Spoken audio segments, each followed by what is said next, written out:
Hi, let's learn about the Betty Newman's nursing theory for our last minute preparation. तो nursing theories काफ़ी boring होती है and last minute preparation के लिए पढ़ना बहुत डिफिकल्ट हो जाता है. तो let me just summarize it for you. तो Betty Neuman's theory revolves around the stress and stress management.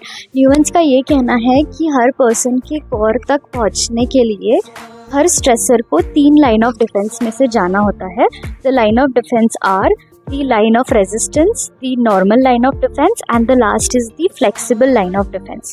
तो हर थ्योरी के जैसे बेटी न्यूमन्स थ्योरी में भी मेटा पैराडिगम है जो कि पर्सन, हेल्थ, नर्स और एनवायरनमेंट है. तो एक पर्सन जो है वो एक ओपन सिस्टम की तरह काम करता है जिसमें सारे तरीके के वेरिएबल्स आते हैं जैसे कि physiological, psychological, socio culture, developmental, spiritual. तो ये सारी चीज़ें जो होती है ये अगर स्ट्रॉन्ग रही तो ये लाइन ऑफ डिफेंस को ठीक से रखेंगी, ऐसा न्यूमन्स का कहना है. उसके बाद आता है हेल्थ.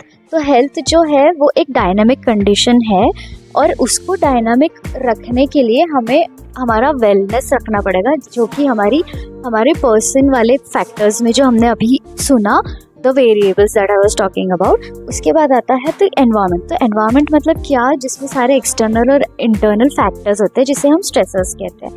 और लास्ट जो होता है वो होता है नर्सिंग या फिर लेट्स से नर्स. तो उसमें ये कंसेप्ट दिया है न्यूमन्स ने कि जो एक नर्स है या नर्सिंग थ्योरी जो ये हम बोल रहे हैं that will help to keep up the person, health and environment in a proper way so that the line of defenses, all the 3 line of defenses will be absolutely accurate and strong enough for the stressors not to hit the core.